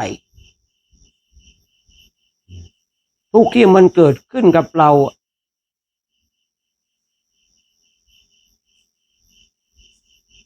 แจ้งประจักษ์ด้วยตัวของเราเองว่าโอ้โหมันทุกข์เหลือเกินนะมันทุกข์จริงๆมันทุกข์มากบางทีเนี่ยผู้พูดเห็นเจอคนทั้งหลายบ่นมันทุกข์เหลือเกินมันทุกข์จริงๆนะอาจารย์มันทุกข์มากเลยชีวิตของผมเนี่ยอย่างบางคนนะมาบ่นกับผู้พูดเช่นนี้แต่มาบ่นเช่นนี้เราเนี่ยบอกเส้นทางในการดับทุกข์ให้ถามว่าเขาไปไหมเขาไม่ไปยังไม่พร้อมนี่คือเหตุผลสำหรับบางคนที่คือเขาทุกข์แต่เขาไม่พร้อมเขารู้ว่าเสื้อผ้าเขาสกปรกอะแต่เขาไม่พร้อมที่จะซักเขายอมใส่แบบให้มันสกปรกเช่นนั้น ทั้งที่มีแนวทางที่จะทำให้เสื้อผ้านั้นสะอาดเขาก็ไม่ทำฉันใดก็ฉันนั้นตนเองเนี่ยทุกข์อยู่รู้ว่าเส้นทางแห่งการดับทุกข์เนี่ยมีอยู่แต่ก็ยังไม่พร้อมที่จะเดินคือบางคนบางท่านไม่พร้อมที่จะเดินเข้าสู่เส้นทางในการดับทุกข์นะทุกคนเนี่ย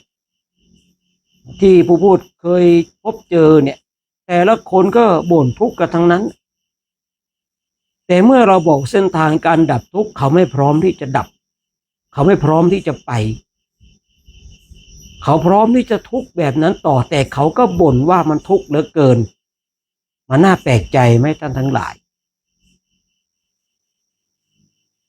บางทีเองผู้พูดก็มาพิจารณาว่าเขาทุกข์แล้วทำไมเขาเนี่ยไม่แสวงหาทางพ้นทุกข์แต่ทำไมเขาเนี่ยจมอยู่กองทุกข์นั้น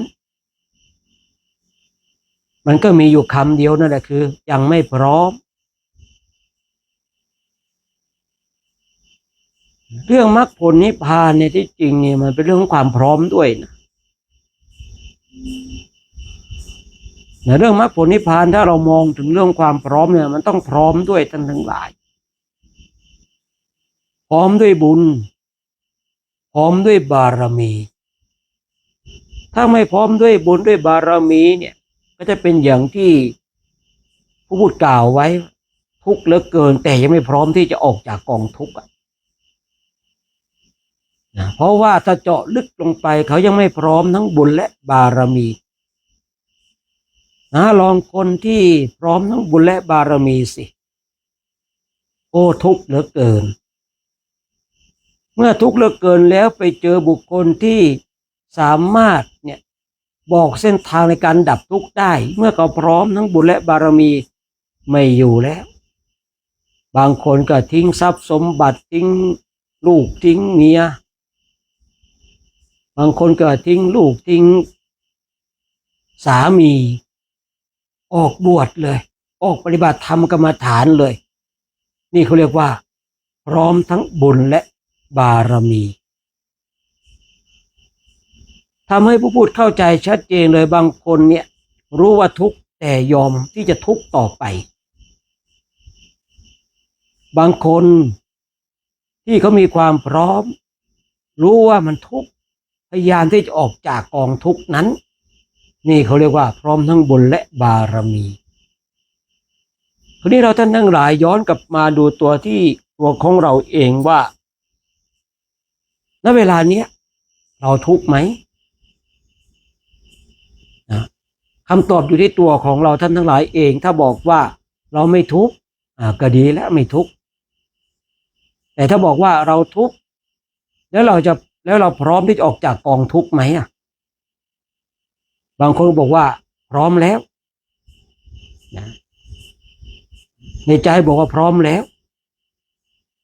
เราต้องออกปฏิบัติธรรมกรรมฐานพร้อมที่จะปฏิบัติธรรมกรรมฐานพร้อมที่จะอยู่ในขอบเขตของนักบวช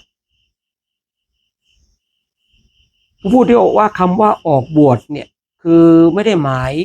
ถึงการออกบวชทางกายนะการออกบวชทางใจแต่บางคนก็อาจจะบวชทางกายด้วยบวชทางใจด้วยแต่บางคนก็บวชเฉพาะกายแต่ใจไม่ได้บวชบางคนบวชเฉพาะใจแต่กายไม่ได้บวชเราลองคิดดูว่าบางคนบวชกายแต่ไม่ได้บวชใจบางคนบวชใจแต่ไม่ได้บวชกายสิ่งใดดีกว่ากันระหว่างบวชกายแต่ใจไม่ได้บวชแต่บางคนเนี่ยบวชใจแต่กายไม่ได้บวชเราลองคิดดูว่าสองคนนี้เป็นเช่นไรบุคคลที่บวชเฉพาะกายแต่ใจเขาไม่ได้บวชท่านทั้งหลายน่าจะมีสติมีปัญญาเข้าใจในคำนี้บางคนเนี่ยบวชเฉพาะใจแต่กายไม่ได้บวช ผู้พูดเชื่อว่าท่านทั้งหลายมีสติมีปัญญาเข้าใจในคำนี้อย่างแน่นอนและผู้พูดเชื่อว่าท่านทั้งหลายเนี่ยย่อมรู้ด้วยตัวของเองว่าสิ่งใดดีกว่ากันฉะนั้นการฝึกฝนอบรมจิตตภาวนาจะทำให้เราเข้าใจ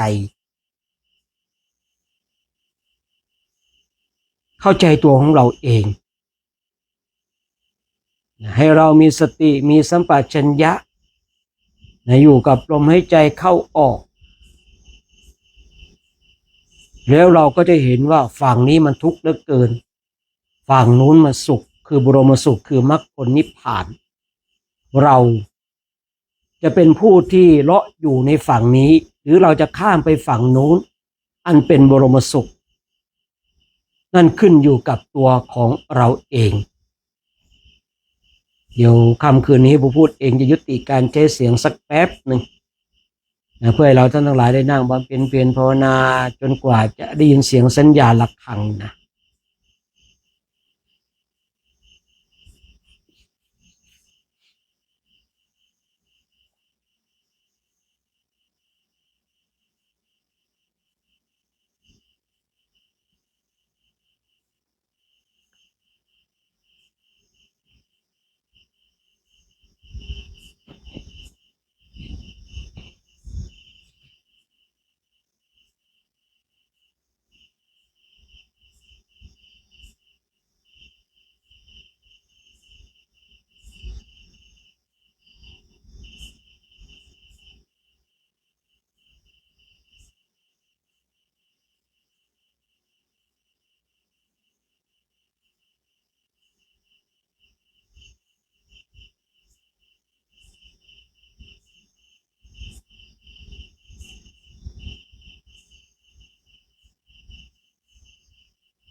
การเจริญจิตตภาวนาในช่วงนี้ก็สมควรแก่เวลานะให้เราท่านทั้งหลายทำความสึกตัวทั่วพร้อมน้อมจิตน้อมใจจิตที่เป็นบุญเป็นกุศลเราจะได้ร่วมกันแผ่เมตตาให้กับสรรพสัตว์ทั้งหลายที่เป็นเพื่อนทุกข์เกิดแก่เจ็บตายของเราสัตว์ใดที่มีความทุกข์ขอให้พ้นจากทุกข์สัตว์ใดที่มีความสุขขอให้สุขยิ่งขึ้นไปเดี๋ยวให้เราท่านทั้งหลายว่าตาม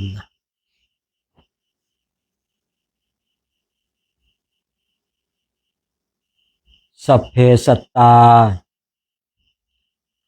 อเวลาสุขชีวิโนกะตังปุญญพลังไมหังสัพเพภาคีพวันตุเตขอสรรพสัตว์ทั้งหลายทั้งปวงที่เป็นเพื่อนทุกข์เกิดแก่เจ็บตายด้วยกันทั้งหมดทั้งสิ้นขอสรรพสัตว์ทั้งหลายทั้งปวงเหล่านั้นจงเป็นผู้มีส่วนได้เสวยผลบุญที่ข้าพเจ้า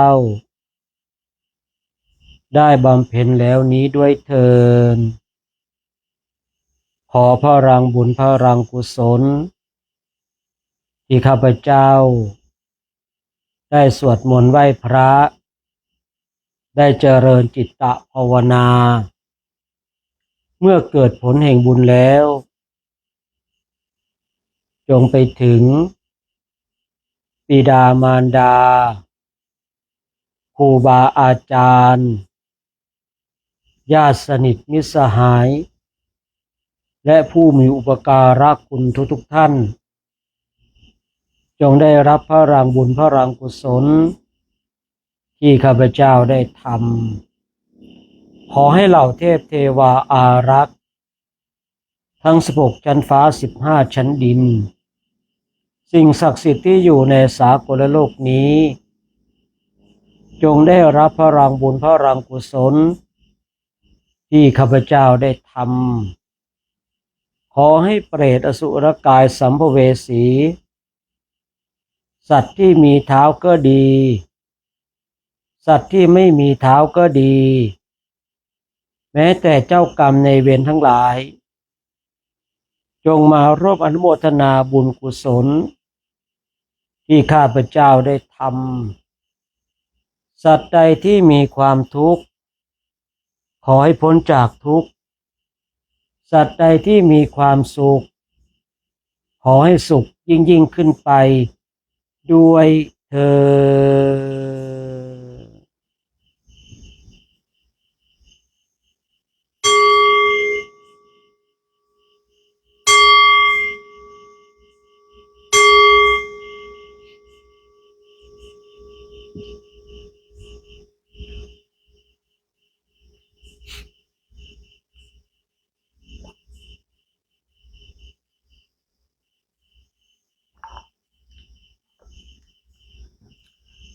วันนี้ก็ต้องขออนุโมทนาบุญกุศลกับญาติธรรมทั้งสองช่องทางทุกท่านที่ได้มาร่วมกันสร้างบุญและบารมีให้กับตัวของเราเองเนาะเมื่อเราเป็นผู้ที่มีบุญมีบารมีแล้วเราก็ยังระลึกนึกถึงผู้มีพระคุณกับเราเช่นบิดามารดาครูบาอาจารย์ญาติสนิทมิตรสหายเท่านั้นยังพอเลยยังส่งไปให้กับเราเทพเทวาอารักษ์ที่คอยปกปักรักษาเราอยู่ที่ปกปักรักษาพุทธศาสนาที่ปกปักรักษาประเทศสิ่งศักดิ์สิทธิ์ที่คอย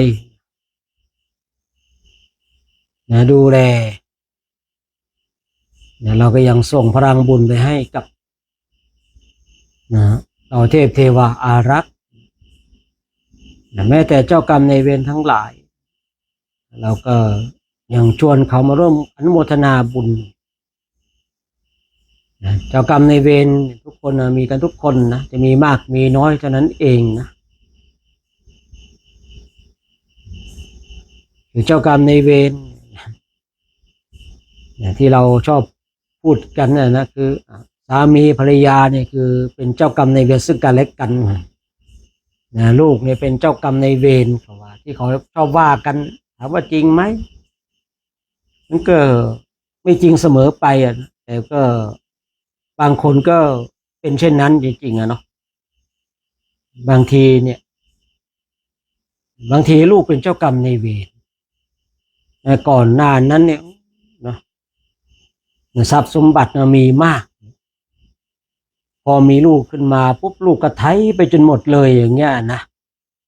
นี่ลูกพี่ที่เป็นเจ้ากรรมในายเวรนะบางทีเนี่ยสามีภรรยากันเนี่ยอยู่ด้วยกันเนี่ยบางทีก็อยู่ด้วยกันแล้วก็ไม่ใช่มีอะไรดีขึ้นแต่ก็ทิ้งกันไม่ลงบางทีเนี่ยนะสามีเนี่ยถูกโขกสับถูกด่าบางทีนะภรรยาถูกซ้อมถูกตีถูกเตะอยู่ด้วยกันไม่ได้มีอะไรดีขึ้นเลย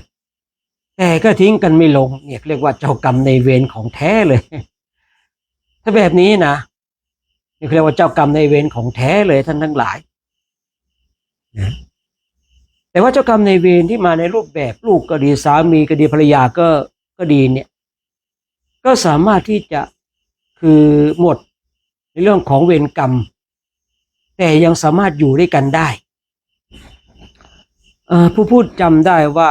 สักข่าวพรรษา2 พูดก็บิณฑบาตบิณฑบาตไป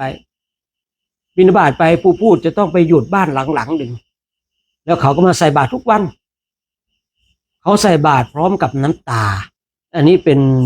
ภรรยานะทุกวันเขาต้องมาใส่บาตรผู้ก็ต้องมายืนฟังเขาอันนั้นภาษาสองเรายังไม่รู้เรื่องรู้ราวอะไรนะไม่รู้เรื่องรู้ราวสักอย่างคือบางวันเนี่ยปากเจอบนเจอมาแล้วถูกสามีต่อยบางวันเนี่ยขอบตาช้ำเขียวบางวันนี่ตามแบบใบหน้านี่ฟกช้ำดำเขียวแต่เขาใส่บาตรทุกวันนะแล้วใส่บาตรทุกวันผู้พูดก็เลยต้องฟังเขาแล้วบอกโอ้ทนนะทนใช้ความอดทนไปเวลาใส่บาตรก็อธิษฐานนะอธิษฐานขอให้สามีเนี่ยเลิกสุรานะเป็นนักเลงสุราเขาบอกว่าเวลาไม่เมานี่ดีมากเลยนะวะเขาเรียกตอนนั้นเขาเรียกหลวงพี่ตอนไม่เมาเนี่ยดีมากเลยหลวงพี่ผู้พูดแกก็อายุ20 กว่าเองนะตอนนั้นนะแต่พอเมาขึ้นมาเนี่ยโอ้โหแม่ไม้มวยไทยท่าไหนมาครบเลยจะเสียตอนเมามือผู้พูดเองก็ไม่รู้จะบอกยังไงแต่บอกว่าโยมเนี่ยใส่บาตรทุกวันเนี่ยโยมอธิษฐานว่าขอให้สามีของโยมเนี่ยเลิกเหล้าคือผู้พูดก็ไม่รู้เนาะตอนนั้นไม่รู้จะแบบก็บอกเขาอย่างนี้ทุกวันไม่รู้มันจะได้ผลหรือไม่ได้ผลก็ไม่รู้นะคือตลอดพรรษาเนี่ยพูดต้องไปยืนฟังเขาแล้วก็ให้กำลังใจบอกก็ถือว่าเป็นกรรมเป็นเวรชดใช้เวลาใส่บาตรพูดจำได้ว่าเวลาใส่บาตรเนี่ยขออธิษฐานให้สามีของโยมเนี่ยเลิกสุราเลิกเหล้าเนี่ยเพราะว่ามองดูแล้วก็เป็นเจ้ากรรมในเวรเนาะแต่เจ้ากรรมในเวรที่มาในรูปแบบสามีภรรยาเนี่ยมันสามารถที่จะมาอโหสิกรรมเป็นคู่บุญคู่บารมีได้เมื่อออกพรรษาพูดก็ออกจาริกไปหายไปนานมากๆเลยน่าจะมาสัก4-5 ปีพูดก็กลับไปแล้วไปบิณฑบาตตรงนั้นเรียกกลับไปบิณฑบาตตรงนั้นปุ๊บเนี่ยก็คือไปแรกเขาก็มาใส่บาตรใส่บาตรก็ทักทายพูดคุยเป็นยังไงบ้างรู้สึกว่าหน้าตาเขายิ้มแย้มแจ่มใสเขาก็เล่าให้ฟังว่าตอนนี้เนี่ยสามีของโยมเนี่ยเลิกเหล้าแล้วสามีของโยมเนี่ยเลิกเหล้าแล้วตอนนี้เป็นคนดีมากเลยยิ้มแย้มดีอกดีใจผู้พูดเลยบางทีเนี่ยไอ้คำว่าเจ้ากรรมในเวรเนี่ยก็มาในรูปแบบสามีภรรยาแต่ที่ทิ้งกันไม่ได้เพราะมันมีกรรมมีเวรต่อกันในส่วนที่ไม่ดีก็จะมีบางครอบครัวที่ว่าสามารถจากที่เป็นเจ้ากรรมในเวรซึ่งกันและกันเปลี่ยนเป็นคู่บุญคู่บารมีได้ก็มีนะท่านทั้งหลายแต่ถ้าว่าแบบคือถ้าเป็นเจ้ากรรมในเวรแล้วที่แบบไม่สามารถที่จะเปลี่ยนแปลงได้พออยู่ไปมันหมดเวรหมดกรรมเนี่ยต่างคนก็ต่างแยกย้ายกันไปนี่ก็มีกรณีแบบนี้นะคือหมดที่จะชดใช้กันแล้วฉะนั้นทุกคนมีเจ้ากรรมในเวรเจ้ากรรมในเวรเนี่ยอาจจะมาในรูปแบบของสามีภรรยามาในรูปแบบของลูกสมัยก่อนผู้พูดยังไม่ได้บวชตอนนั้นยังไม่เข้าใจเรื่องเจ้ากรรมในเวรหรอกนะกับพวกเพื่อนกันนี่แหละเนาะแต่เพื่อนมันก็จะห้าวนิดนึงคือแบบพูดง่ายๆว่ามีงานวัดมีดนตรีมีหมอลำมีนักร้องมาเนี่ยถ้ามีเมื่อไรนะจะไปจบที่โรงพักตลอดแล้วก็ต้องพ่อแม่ต้องไปประกันตัว แต่ผู้พูดไม่เคยนะนี่เพื่อนเพราะผู้พูดเองเนี่ยคือไม่เคยที่จะพาพ่อแม่ไปโรงพักเลยนะคือเราอาจจะร้ายๆแต่ร้ายมีขอบเขตนะร้ายเหมือนกันแต่ว่าก็ร้ายมีขอบเขตแต่เพื่อนกันเนี่ยคือถ้ามีงานวัดก็ดีหมอลำก็ดีนักร้องก็ดีเราย้อนกลับไปเมื่อสัก30 ปีก่อนนะย้อนไปเมื่อสัก30นะตอนนั้นผมพูดเองก็อายุ17 18เนาะนะ30กับ30 กว่าปีอะเนาะโอ้40 ปีดิ30 กว่าปีนะ30 กว่าปีประมาณ30 ปี30 40 ปีเนี่ยเนาะพอถ้ามีงานเนี่ยปุ๊บเนี่ยก็จะไปจบที่โรงพักพ่อแม่ก็ต้องไปประกันตัวหนักเข้าถึงขั้นฆ่าคนตายทีนี้ฆ่าคนตายก็ต้องทำนู่นเสียนี่มีที่ไร่ที่นามีวัวมีควายก็ขายเพื่อที่จะไปสู้คดีจากพ่อแม่ที่มีทรัพย์สมบัติจากพ่อแม่ที่มีแบบเลือกสวนไร่นามีวัวมีควายกลายเป็นคนแบบเกือบสิ้นเนื้อประดาตัวท่านทั้งหลายเนี่ยเจ้ากรรมนายเวรบางทีก็มาในรูปแบบของลูกนะท่านทั้งหลายเนี่ยแต่พ่อแม่เนี่ยเนาะถึงลูกจะร้ายขนาดไหนเนี่ยคำว่าพ่อแม่เนี่ยก็ตัดไม่ขาดแต่นี่เรากำลังคุยเรื่องของเจ้ากรรมนายเวรนะเรากำลังคุยเรื่องของเจ้ากรรมนายเวรนะอย่าเอาเรื่องแบบเอาความรักเข้ามาแบบทำไมแหมขนาดนั้นมันต้องตัดไปเลยสินู่นนี่นั่นไม่ใช่บางทีคือลูกมาในรูปแบบของเจ้ากรรมนายเวรอย่างนี้ก็มีคือบางคนทำไมคือทำไมเนี่ยบางทีเนี่ยเราจะเห็นว่าบางทีเนี่ยขอประทานอภัยที่ต้องพูดเช่นนี้เนาะบางทีบางคนรับราชการเนี่ยท่านทั้งหลายตัวเองก็ไปช่อราชบังหลวงพอมีลูกมาผ่านอีกแบบนี้ก็มีนะบางทีเจ้ากรรมในายเวรมันก็แบบก็มาในรูปแบบของลูกบางทีก็มารูปแบบของสามีภรรยาบางทีก็มาในรูปแบบของเพื่อนคือเจ้ากรรมนายเวรเนี่ยมาได้ทุกรูปแบบท่านทั้งหลายมาได้ทุกรูปแบบนะฉะนั้นเราท่านทั้งหลายในเรื่องเจ้ากรรมนายเวรเนี่ยมันมีกันทุกคนนี่จะมีมากมีน้อยเจ้ากรรมนายเวรจะตามเราทันมากน้อยขนาดไหนเท่านั้นเองนะในปีชาตินี้เราคือพูดง่ายๆว่าชาตินี้เนี่ยเราแบบไม่เคยที่จะถูกแบบเจ้ากรรมนายเวรมาเบียดเบียนมาก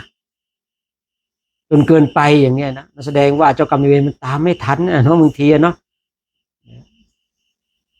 ฉะนั้นเนี่ยทุกคนมีเจ้ากรรมนายเวรขณะเวลาที่เราเนี่ย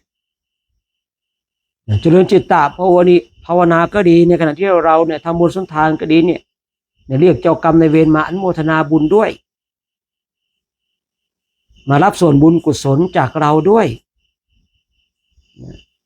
เพื่ออะไรเพื่อที่จะเป็นอโหสิกรรมเพื่อที่จะไม่จองเวรจองกรรมผูกอาฆาตพยาบาทคือผู้พูดเคยพูดว่าเนี่ยคือพูดสำหรับตัวผู้พูดเองนะเวลาเจอคนนั้นคนนี้ทำกับเราในสิ่งที่ไม่ดีเนี่ยผู้พูดโอ้ข้าพเจ้าขออโหสิกรรมอย่าได้พบได้เจออีกเลยคนดีๆไม่คนดีๆอยากเจอไอ้คนไม่ดีเนี่ยอุ้ยขออโหสิกรรมเนี่ยเดี๋ยวพบได้เจอกันอีกเลยนะขอชาตินี้เป็นชาติสุดท้ายกันแล้วกันนะไม่เอานะไอ้คำว่าจะตามจองล้างจองผ่านทุกภพทุกชาติไปเนี่ยโอ้สำหรับผู้พูดเนี่ยไม่เอาแม่ถ้าเราพูดคำว่ากูจะตามจองล้างจองผ่านทุกภพทุกชาติไปเนี่ยนะแหมเราอุตส่าห์ทำบุญเนี่ยนะทำบุญอย่างดีเลย แต่อีกคนที่เราไปจองเวรจองกรรมได้ดันตกนรกนะดันตกนรกแล้วคือนี่คำที่เราว่ากูจะตามจองล้างจองผ่านทุกภพทุกชาติไปแหมอุตส่าห์ทำบุญมาทั้งชีวิตนะดันเนี่ยเวลาตายไปเนี่ยไอ้คำว่ากูจะตามจองล้างจองผ่านมึงทุกภพทุกชาติไปเนี่ยเอ้าเจอคนนั้นไปตกนรกอย่างเงี้ยไม่ต้องตกนรกอะเจอคนนั้นเนี่ยไปเกิดเป็นสุนัขเกิดเป็นหมานะเราก็ต้องเกิดเป็นหมากับมันอีกกับเขาอีกไม่เอาเลยไอ้คำว่าจะตามจองล้างจองผ่านทุกภพทุกชาติไปเนี่ยโอ้ท่านทั้งหลายใครพอจะลึกได้ก็อุ้ยข้าพเจ้าเคยกล่าวเช่นนี้ข้าพเจ้าขอถอนข้าพเจ้าขออโหสิกรรมข้าพเจ้าจะไม่จองเวรจองกรรมเนี่ยข้าพเจ้าจะไม่จองเวรจองกรรมนะครับคุณอีกแล้วข้าพเจ้าขออโหสิกรรมเขาจะอโหสิกรรมให้กับเราหรือไม่ให้นั่นเรื่องของเขาแต่เรื่องของเราเนี่ยข้าพเจ้าขออโหสิกรรมเนี่ยกรรมตรงเราเนี่ยเราตัดไปแล้วกรรมตรงเราตัดไปแล้วเนี่ยแต่ถ้ากรรมตรงเขายังไม่ตัดเนี่ยถึงแม้มาเจอกันปุ๊บเนี่ยเขาก็ทำอะไรเราไม่ได้นี่กรรมของเราเนี่ยที่เราไม่ได้จองเวรจองกรรมเลยนะกรรมตรงนี้มันตัดของเรานี่ตัดไปแล้วแต่คนที่มันจองเวรจองกรรมของเราเนี่ยมันยังจองเวรจองกรรมกับเราอยู่แต่กรรมนั้นนี่ไม่สามารถที่จะทำอะไรเราได้นี้เราต้องตัดตรงตัวของเราก่อนนะเนี่ยบางทีเนาะเจ้ากรรมในเวรนี่ก็โอ้โหท่านทั้งหลายมีมากเหลือเกินเนาะบางคนบางท่านผู้พูดเคยคุยบ่อยๆเลยนะอุ้ยพอมีเงินเมื่อไหร่เนี่ยนะต้องมีเรื่องใช้จ่ายทุกทีเนี่ยบางทีเราต้องพิจารณาแยบคายนะท่านทั้งหลายบางสิ่งบางอย่างผู้พูดก็เพียงสะกิดเท่านั้นให้เราลองไปพิจารณาดูว่าชีวิตของเราเป็นเช่นนั้นหรือเปล่าบางทีเดี๋ยวทำงานได้เงินจังเลยนะแต่ตอนไม่มีเงินก็ไม่มีเรื่องเสียแต่พอมีเงินเมื่อไรเนี่ยเรื่องเสียเงินมาทุกทีเลยอย่างเงี้ยนะไม่ไอ้นู่นไม่ไอ้นี่สารพัดสารเพเนี่ยบางทีเราท่านทั้งหลายก็พิจารณาแยบคายเนาะฉะนั้นก็วันนี้ก็ฝากไว้นะเรื่องให้เราท่านทั้งหลายเนี่ยมีบุญกุศลให้เราก็ส่งพลังบุญไปนะกับบิดามารดาครูบาอาจารย์ญาติสนิทมิตรสหายและผู้มีอุปการะคุณเหล่าเทพเทวาอารักษ์สิ่งศักดิ์สิทธิ์ที่อยู่ในสากลโลกนี้ขอให้ท่านเหล่านั้นจงได้รับพลังบุญคือเราส่งไปเลยอะส่งพลังบุญไปเลยอะแต่เวลาเจ้ากรรมในายเวรเจ้ากรรมในายเวรให้เขามาร่วมเป็นโมทนาเราไม่ได้ส่งนะเราเรียกเขามาเรียกเขามารับระหว่างที่เราแบบส่งกับเรียกมารับเนี่ยมันจะแตกต่างกันนะอย่างเช่นเนี่ยอย่างเช่นผู้พูดเนี่ยก็เมื่อสักต้นเดือนหรือเปล่าเนาะที่แจกวัตถุมงคลไปเนี่ยระหว่างผู้พูดส่งไปให้กับคนมารับคนส่งไปให้เนี่ยใครบางทีไม่รู้จักไม่เคยเห็นหน้าเลยอย่างเงี้ยนะแต่ก็ส่งไปถามว่าได้รับไหมก็ได้รับเหมือนกันสำหรับบางคนเนี่ยมารับเองอย่างเงี้ยนะมันก็จะแตกต่างกันท่านทั้งหลายเนี่ยก็จะแตกต่างกันที่จริงมันมีรายละเอียดรายละเอียดแต่ว่าวันนี้รู้สึกว่าเสียงมันเริ่มหายไปอีกแล้วนะฉะนั้นก็ฝากไว้เนาะบางอย่างเราก็ต้องส่งไปบุญกุศลเนี่ยบางอย่างเราก็ต้องเรียกเขามารับเช่นเจ้ากรรมในเวรเนี่ยนะมันก็ฝากไว้ให้เราทั้งหลายนำไปพิจารณาไตร่ตรองไข้ควรเนาะเดี๋ยวขอดูคอมเมนต์สักนิดนึงเนาะก่อนที่จะได้ยุติลงเนาะเผื่อว่าญาติธรรมได้มาร่วมสอบถามหรือว่ามาร่วมอนุโมทนาบุญกันเนาะเดี๋ยวขอดูแอปต่อก่อนก็แล้วกันนะแล้วก็อนุโมทนากับญาติธรรมทางแอปต่อทุกท่านเนาะที่ได้เข้ามาร่วมกัน เข้ามาร่วมกันสร้างบุญบารมีกันเนาะแล้วคนบางทีก็สาธุสาธุข้าเนี่ยนะสาธุสาธุเนี่ยนะบางคนเข้ามาร่วมมุสันธุจบแล้วเจ้าข้าสาธุเนี่ยนะนี่ว่าอย่างไงแสดงว่าร่วมสวดมนต์แล้วจบแล้วก็ต้องบอกน่าจะใช่อยู่เนาะจบแล้วเจ้าข้าสาธุเนี่ยนะกวดน้ำแล้วเจ้าข้าจบแสดงว่าคือทำตามไปด้วยเนาะตามไปด้วยเนี่ยบางทีก็เห็นบ้างไม่เห็นบ้างก็ต้องขอประทานอภัยนะทางแอปต่อเนาะมานั่งสมาธิเขาว่าสวดธรรมจักรจบแล้วกวดน้ำแล้วก็นั่งสมาธิเนี่ยนะส่วนมากก็เข้ามาร่วมอนุโมทนาบุญกันเนาะขออนุโมทนาญาติธรรมทางแอปต่อเนี่ยเข้ามากดไลค์ก็ดีเข้ามาร่วมคอมเมนต์ก็ดีเนาะเข้ามาร่วมสร้างบุญบารมีด้วยกันเนี่ยเป็นสิ่งที่ดีเนาะเป็นสิ่งที่เราพึงกระทำกันเนี่ยเรามาแสวงหาที่พึ่งของเราเนาะ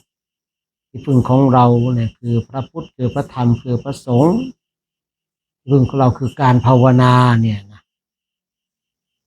ที่พึ่งของเราคือการภาวนาเนี่ยเนาะ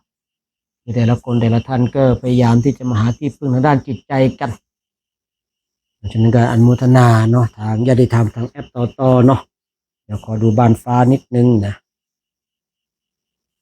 เอาเท่าที่เห็นเด้อเท่าที่เห็นเนาะวันนี้คอมเมนต์แรกก็คือคุณโยมสุกัญญานะน้อมกราบอนุโมทนาสาธุสาธุเจ้าสาธุข้าเนาะแล้วก็โยมพรกราบสาธุข้าแล้วคุณโยมอรุณน้อมกราบสาธุสาธุเจ้าข้าเนาะแล้วก็คุณโยมปกามาศกราบสาธุเจ้าข้าเนาะแล้วก็คุณโยมสิริวัลย์กราบอนุโมทนาสาธุเจ้าข้าเนาะแล้วก็คุณโยมสุภาพันธ์กราบอนุโมทนาสาธุเจ้าข้าเนาะแล้วก็คุณโยมพอเพียงบ้านสวนน้อมกราบอนุโมทนาสาธุสาธุเจ้าข้าแล้วก็ส่งสติกเกอร์เนาะแล้วก็คุณอรัญญามาแล้วนะสาธุสาธุอนุโมทามินะแล้วก็คุณโยมเจนลี่หรือเปล่าเนาะใส่ส่งสาธุมาเนาะแล้วก็คุณโยมสมชายกราบสาธุครับอาจารย์เนาะแล้วก็เสียงของหัวใจนะน้อมกราบอนุโมทนาสาธุสาธุเจ้าข้าเนาะอนุโมทนาเนาะวันนี้เห็นคอมเมนต์เพียงเท่านี้เนาะเห็นเท่านี้ก็อ่านเท่านี้ก็แล้วกันเนาะฉะนั้นก็อนุโมทนาอนุโมทนากับญาติธรรมทั้งสองช่องทางทุกท่านเนาะที่ได้มาร่วมสร้างบุญและบารมีกันในค่ำคืนนี้ก็คงคิดว่าสมควรแก่เวลาแล้วนะครับขอสมุยุติไว้เพียงเท่านี้นะก็ขออ้างอิงคุณพระศรีพระรัตนตรัยนะจงปกปักรักษาให้เราท่านทั้งหลายจงมีความสุขมีความสงบมีความร่มเย็นทุกสิ่งประการใดที่เป็นไปโดยชอบประกอบในธรรมแล้วก็ขอให้สิ่งนั้นจงสำเร็จและท้ายที่สุดก็ขอได้มรรคสี่ผลสี่นิพพานหนึ่งทุกคนทุกท่านด้วยเธอ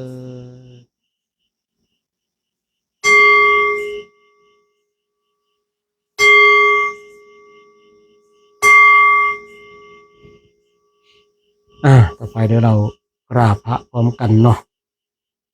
เรานี่ก็ไปลามาไหว้กันเนาะ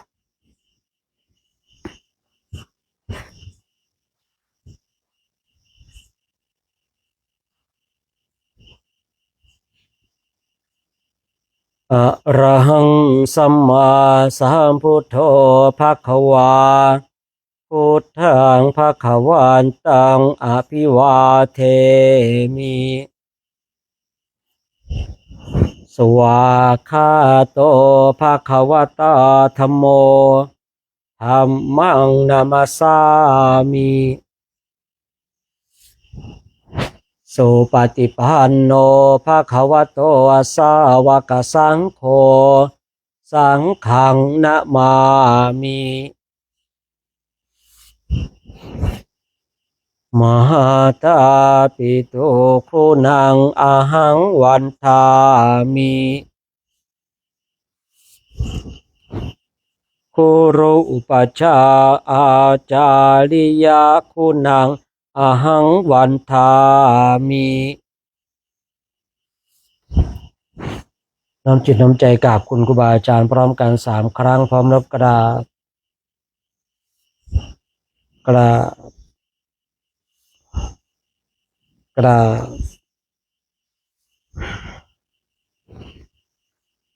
โชคดีมีใจทุกคนทุกท่านเด้อวันพรุ่งนี้มีโอกาสก็มาร่วมสร้างบุญบารมีด้วยกันใหม่เนาะวันนี้ก็สมมติยุติไว้เพียงเท่านี้